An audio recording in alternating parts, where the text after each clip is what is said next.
What's up, guys? Welcome to today's video. If you are new here, please like, share, and subscribe. And guess what? Guess what? I got my monetization status back, guys. You can become a channel member today. I don't know if I have those perks set up yet, though, but hey, thank you again for helping me get my monetization status back. It's been a long road trying to get these views up, but it's been fun. The work has been fun, and I'm having fun putting these videos out for you guys. It's a getaway for me. So yeah, if you're new here, please like, share, and subscribe. Do all the other stuff, send gifts, all that stuff. If you want to. I don't pressure anybody. I don't like to feel like I'm begging too much, if you know what I mean. But guys, I saw Snow White this past weekend. I saw Snow White with my wife and my kids. And I'm here to tell you the good, I'm here to tell you the bad, and I'm here to tell you the ugly, which is bad, just worse than bad, I guess. I don't know. First and foremost, let's start with the good. Rachel Zegler was amazing in this film. The fact that the story it's an original. It doesn't follow the other film beat by beat, and I don't understand why people are so upset by that. They were so upset and triggered by what Rachel Zegler said almost, I want to say like 2 years ago now, I think. I get how that can rub people the wrong way, but at the same time, everybody complains about how some of these remakes are literally shot for shot remakes, and they should have stayed animated.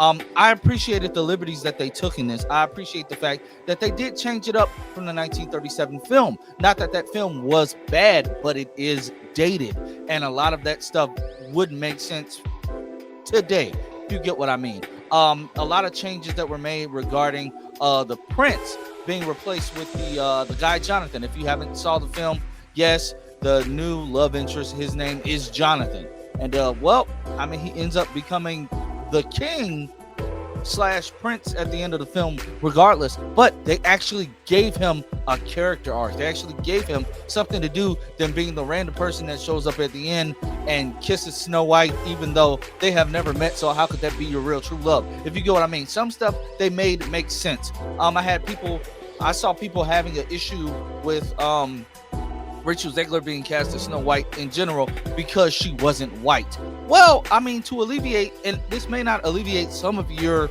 issues with it, but they they explain that right away why her name is Snow White. And it's actually a really clever reasoning, and I'm glad that they got that out the way at the top of the film. This film is very diverse, all body types, different types of races living together in this one kingdom, and I can appreciate that. Now, what I will say is, I'm not even gonna necessarily call it bad. Seeing the dwarves at first was kind of jarring, but the voice acting for them was amazing. Their characterizations, a lot of them being more fleshed out than the original film, was really cool to see.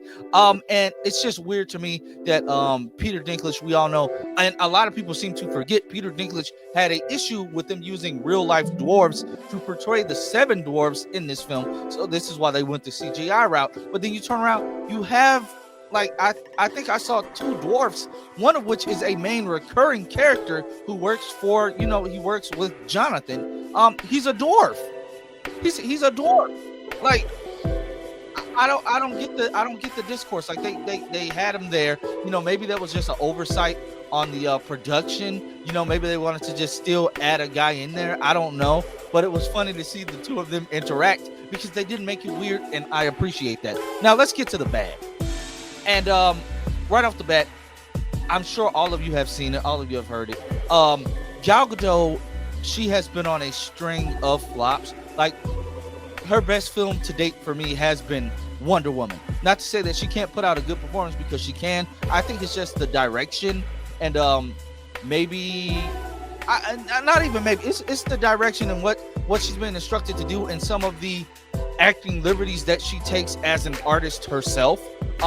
I don't think she needed to be the evil queen. I feel as if she was cast because Gal Gadot is a very beautiful woman. There's no denying that. She is gorgeous. But I think that's why she was cast, because the evil queen was always gorgeous. She's the one that basically enchanted Snow White's father into falling in love with her and marrying her after Snow White's mom passed out of nowhere. So yes, she's supposed to be like that, but she wants to be the fairest of them all. And it's just some of the line deliveries for her were terrible. I don't think she needed a musical number, let alone two. I don't think that at all. I think that at the end her death was terrible. And that plays into the next bad point that I had. The end of the film was rushed. Disney has a horrible track record with the ending of their films and rushing them. It felt like we were just speeding to the finish line. Like when at the end of the film, when Snow White finally confronts the evil queen, she just starts naming the people. How do you know that that's them? You haven't seen them in quite a while. I get, yeah, you would know your quote unquote subjects, but you're just calling them out by name, and then all of a sudden they just have a change of heart. They've been working for this woman for years, whether they wanted to or not. They've been working for her for years. They've been her basically slaves, servants. She turned townspeople into her royal guard, and they've been working for her for years, and they just turned on her like that. I thought that was weird. I really thought it was weird. Maybe that's just me nitpicking, but I honestly felt that was weird. The end number where everybody was in all white, I don't think we needed to end the film on a musical, but it was still fun nonetheless. Then we find out that they changed Dopey, and Dopey has been the one narrating this entire time. I really enjoyed the relationship between Snow White and Dopey. It kind of gave me a big sister, little brother vibe, and I was vibing with that. Seeing Jonathan working with the Huntsman, who is a character that is sometimes vilified all the time. I loved this portrayal of him. Like I said, this film was very diverse, and I loved the liberties taken with that. And I mean, there's nothing wrong with that. You can disagree with me in the comment section down below. Let's have a conversation about this. A civil conversation about this. A civil conversation about this. And I can't stress that enough. A civil conversation about this. I don't want to have an argument about this film. My kids enjoyed it. That's all I care about at the end of the day. I gave this movie a solid, I think a 7.5 out of 10. I think. Let me check what I put on Instagram the other day. Bear with me, uno momento.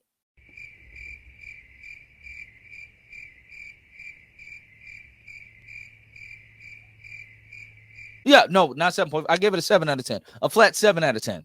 Is this film bad? No. This film is very enjoyable. It kept my attention the entire time.